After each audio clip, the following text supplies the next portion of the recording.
네, 마지막 유산인 인생에 대한 조언입니다. 물론 이런 유산들은, 이런 조언들은 제가 책 안에서 임의로 뽑아서 다시 정리를 한 내용들입니다. 첫 번째 인생 교훈은 바로 평생 학습입니다. 평생 학습, 즉 독서죠. 버핏은 얼마나 독서를 할까요? 버핏은 독서를 하는데 하루의 절반을 사용하고 나머지는 유능한 사람과 대화를 한다고 합니다. 멍거는 어떨까요? 멍거는 아침마다 3-4개의 신문을 읽고 항상 2-3권의 책을 가지고 다닌다고 하네요. 학교에서 배운 지식만으로는 크게 성공할 수 없다는 것이 멍거의 말입니다. 올바른 방법은 말했다시피 책에서 배우는 겁니다. 멍거는 나는 독서를 많이 하지 않았는데도 지혜로운 사람은 보지 못했습니다. 라고 말합니다. 그리고 또 이렇게 말합니다. 만약 당신이 배우기를 멈춘다면 다른 투자자가 당신을 앞서갈 것이다. 어떻게 하면 평생 학습을 할 수 있냐는 주주의 질문에 멍거는 이렇게 답했었죠. 매일 일어날 때보다 잠들 때 조금 더 현명해져 있도록 노력하세요. 그러면 빨리는 아니더라도 한 걸음씩 앞으로 나갈 수 있을 겁니다. 저도 사실 이 말을 듣고 아무리 바쁘더라도 자기 전에 책을 한 장이라도 읽으려고 노력을 합니다. 한 페이지라도 읽고 자면 조금이나마 현명해진 거니까요. 멍거의 인터뷰 내용입니다.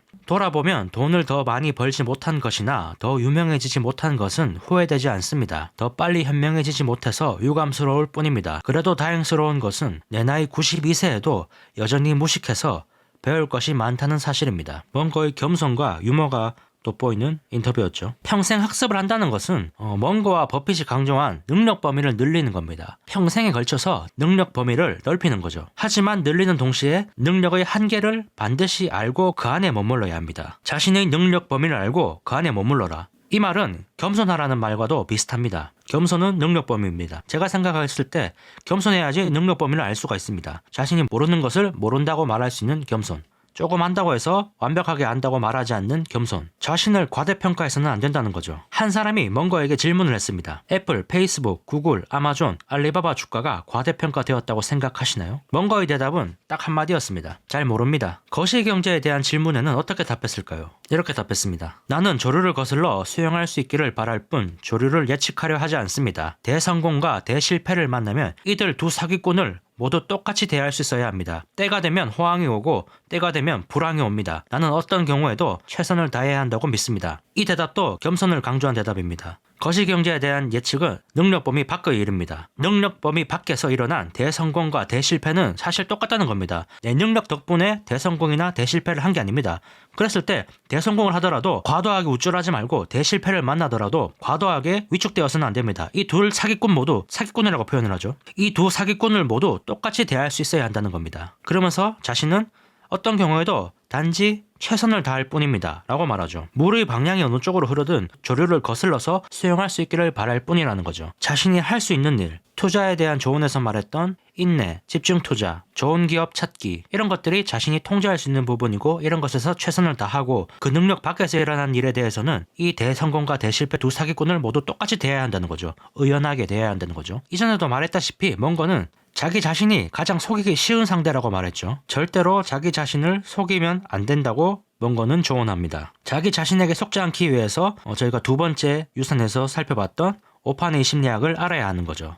인지편향을 주의하고 낡은 생각을 버려야 하며 항상 체크리스트를 가지고 체크를 하고 독립적 사고를 해야 합니다. 체크리스트도 중요합니다. 체크리스트만 해도 실패 확률이 훨씬 낮아집니다. 전투기 조종사는 항상 이륙하기 전에 체크리스트를 확인하고 이륙한다고 합니다. 투자할 때도 체크리스트를 사용하면 사고 확률을 줄일 수 있겠죠. 그리고 반드시 독립적으로 사고해야 합니다. 멍거 말 맞다나 이발사에게 이발을 할 때가 되었는지 물어봐서는 안 됩니다. 주식 중개인에게 주식 투자를 해야 하는지 물어봐서는 안 된다는 거죠. 멍거는 질투심도 경계해야 한다고 말합니다. 질투심은 인간의 타고난 본성이기 때문에 벗어나기가 매우 어렵죠. 그래서 이런 질투심을 이용하는 사람이 아주 많습니다. 질투가 소비 성향을 높여준다는 사실은 거의 확실합니다. 허세적 소비를 한번 생각해 볼까요? 멍거는 이렇게 질문합니다. 존경의 대상이 되려면 롤렉스 시계가 필요한가요? 허세적 소비는 자본주의 사회에서 수요를 늘려줍니다. 하지만 멍거의 조언은 허세적 소비를 삼가라는 것입니다. 그냥 무시하라는 거죠. 멍거의 말에 따르면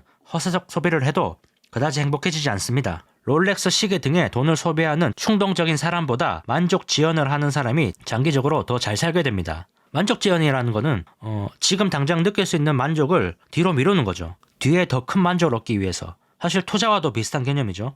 지금 있는 현금을 나중에 더 큰 현금으로 받기 위해서 지금 투자를 하는 거죠. 만족지연을 잘하는 사람은 투자도 잘할 가능성이 높습니다. 만족지연도 몽고가 강조하는 것 중 하나입니다. 연구에 의하면 만족지연 능력은 타고나는 것으로 밝혀졌습니다. 마시멜로 이야기라는 책을 아시나요 혹시? 아주 옛날에 읽었던 책 같은데 내용이 이런 겁니다. 어떤 아이에게 마시멜로 하나를 주면서 기다리라고 하는 거죠. 10분 동안 기다리면은 안 먹고 기다리면 10분 뒤에 마시멜로 2개를 주겠다. 배당률이 거의 100% 2배 되는 아주 완벽한 투자 기회죠. 하지만 어리기 때문에 이게 하기가 쉽지 않다는 겁니다. 그래서 마시멜로 이야기에서는 이런 아이들한테 실험을 해서 기다린 아이들과 기다리지 못한 아이들 이 두 부류를 추적 조사하는 겁니다. 이 아이들이 성장할 때까지. 실험 결과 마시멜로를 먹지 않고 기다린 아이가 성인이 되어서도 성공할 확률이 높았습니다. 즉 만족 지연을 잘하는 아이가 성공할 확률이 높습니다. 몽고는 이렇게 말합니다. 당신이 즉각 만족해야 적성이 풀리는 충동적인 사람이라면 10중 8구 풍요롭게 살지 못하며 그 성향은 고칠 수도 없습니다. 아주 뼈를 때리죠.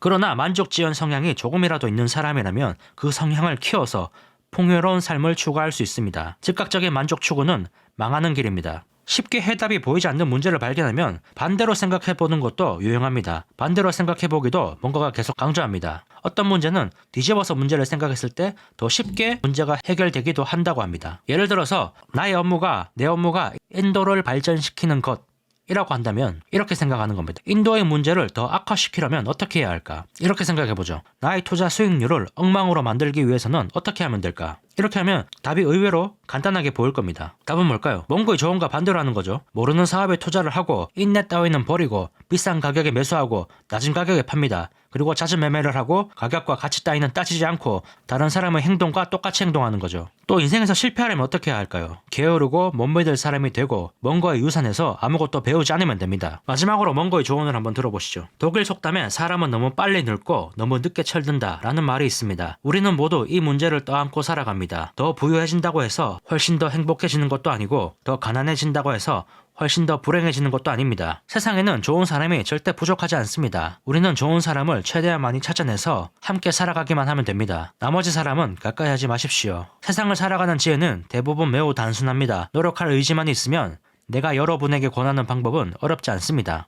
하지만 그 보상은 엄청나게 큽니다. 보상에 관심이 있고 고통을 피하고 싶지 않으며 좋아하는 일을 더 잘하고 싶지 않다면 내가 하는 말에 관심을 기울이지 마십시오. 그냥 지금처럼 살아온 대로 살면 됩니다. 하지만 저는 보상에 관심이 있고 고통도 피하고 싶고 좋아하는 일을 더 잘하고 싶기 때문에 몽고가 남긴 유산에서 많은 것을 배우려고 합니다. 첫 번째 유산인 격자인식 모형 틀에서 도구들을 늘리고 두 번째 유산인 오판을 내릴 수 있는 요소들을 주의하며 매일 조금씩이라도 더 현명해지도록 노력하려고 합니다. 이 영상을 보신 구독자님들도 이렇게 할 수 있으면 좋겠네요. 네, 오늘은 찰리 몽고 옹께서 돌아가시고 나서 제가 책을 읽고 몽고의 유산이라는 시리즈로 영상을 한번 찍어봤습니다. 이번 영상을 만들면서 저도 많이 배웠습니다. 많이 배웠고 또 마음가짐도 많이 달라진 것 같습니다. 여러분은 어떠셨나요? 네, 그럼 오늘 영상은 여기서 끝내도록 하겠습니다. 새해 복 많이 받으시고 올 한해도 좋은 투자 성과 올리시길 바라겠습니다. 그리고 올 한해도 잘 부탁드리겠습니다. 그럼 저는 다음 영상에서 찾아오겠습니다. 감사합니다.